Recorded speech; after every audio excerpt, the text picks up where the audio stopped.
Nuri Hal Mehmedov simfonika sallary aýratyn pisinde derdi. Ol konservatoriýanyň uly zalynyň diwarlaryny sarsıran, elendiren, titreden konsertlerini ýa-da olaryň turgunlaşyp pursatlaryna uly höwes bilen gatnaşardy.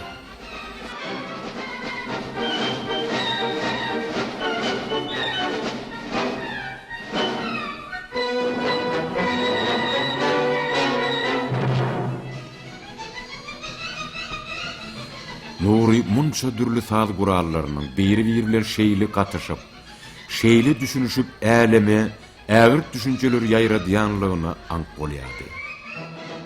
Ol munyň gudratyny tesiz sanan neyin aňyna, ýüreginde sanap çykýardy.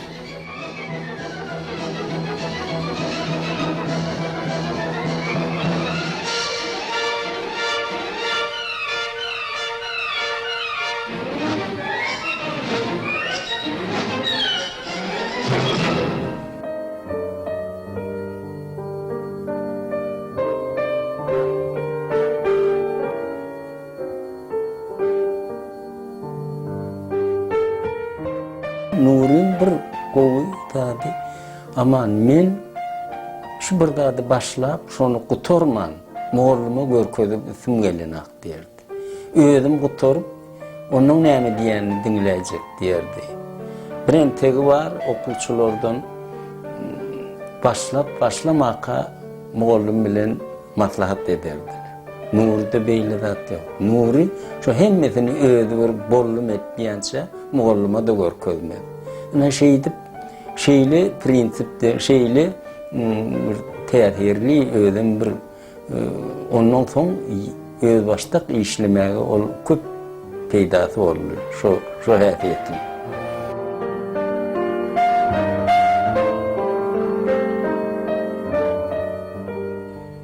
Nuri Hal Mehmedov durmuşyň täsirlerini ýürekden, beýniden geçirip moğlumla getirerdi. Halipasy Anatoliy Nikolaýevич Aleksandrov hem onuň her bir notasynyň düýbüne göz ýetirip atalyk duýgusy bilen okardy. Şol parasatly moğlumynyň hoşamay sözlerine Nuriýanyň köňli kanat baglardy. Ýöne ol öz döreden eserlerini öz gorap bilýärdi. Öz nukdaý nazaryny goramaga gerek gelenini juda mäkämdi, berkdi, putady.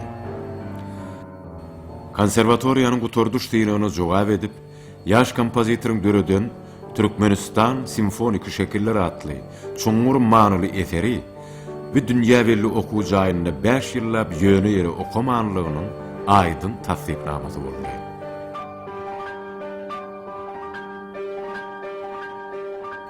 Türkmenistan simfonik şekiller. 1963-nji ýylyň magtumuly aýynda Pyotr Ilyich Çaykovskiň adyny göterýän konservatoriýanyň uly zalyny sahnasynda ýaş kompozitoryň Türkmenistan simfonik şekiller atly eseriniň şol döwürde dünýä meşhur bütün saýul radio telewizionyanyň ýanyndaky uly simfonik orkestriniň ýerine ýetirmegi saz äleminde ägirt bir waka boldy. Ýigidin oglunlukdan zanlyna siňen türkmen güneşiniň nury, edil sehralarynyň howasy, dağ çeşmeleriniň owazy, ata-baba däpde surlarynyň dünýäsi hem özüni, hem onuň eserlerini ýerine ýetirjileri alham, joşgun berýärdi. Dinleýijileri tolgunlurýardy.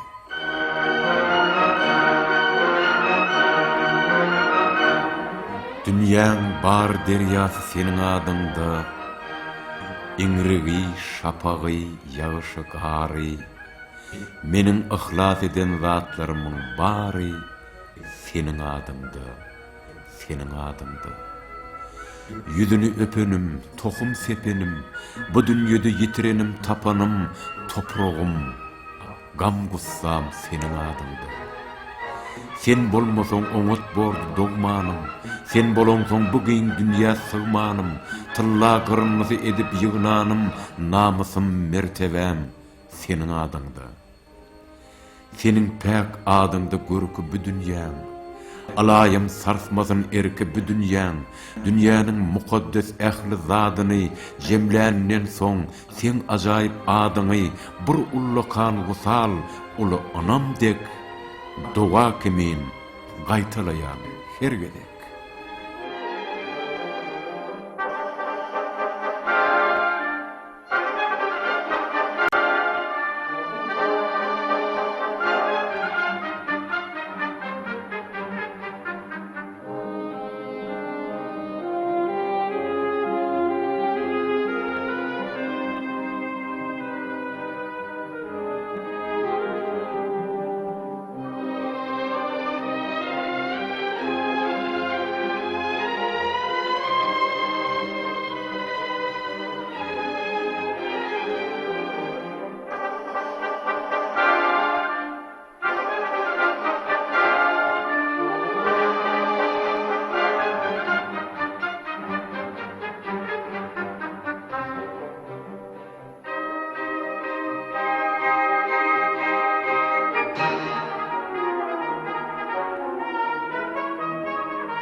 Nuri orkestr älem bilen şu ilkinji duşugyny saz tilisimleriniň, onuň öwrümleriniň, tembirleriniň düýpsiz älemdigini aňyşy bilen hemmäni haýran etdi. Onuň orkestr üçin döreden şol eseri ilinkä meňzeşdäli. Ol Nuriýyň iň beýik ýürek tolgunmasydyr.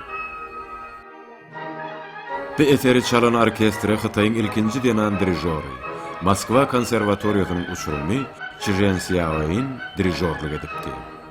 Ol bu eseriň inçeden täsin öwrümligine iňňän dogry, çuňur düşünipdi.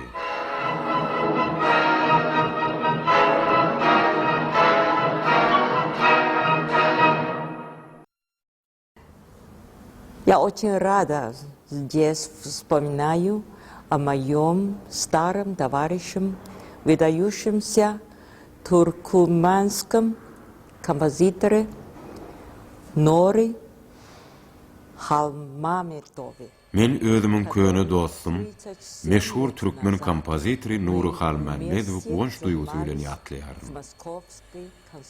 Oň bilen 37 ýyl mundan odal Moskwa konserwatoriýasyny okumak meýesser etdi. 我当时是俄罗斯著名的杰出 1963 ýylda Moskwa konserwatoriýasynyň konsert zalyna bütün Soýuz radiosynyň we telewizioniýasynyň uly simfonik orkestrinde Nuri Halmamedowyň Türkmenistan simfoniki eserine dirijorluk etdim. Onu özüme uly agry derece hasaplaýan. 广播交响乐团合作，在音乐学院的大厅里。 Halkyň ýürek damaryndan syzyp çykan saz maňa gaty uly täsir 其 etdi. 中我演奏了一部叫《Turkmenia》的作品。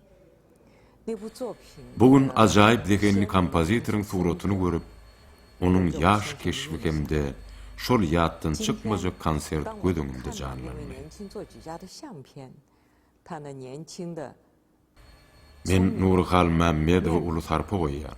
又使我想起了那个非常有意义的音乐会。 Onuň öz halkynyň hakyky meşhur kompozitor bolup ýetişenligini eşdemde welin 曼人民的 men oňa 为 tüýsürekden 土 begendim. 曼的音乐事业创下了不朽的功勋。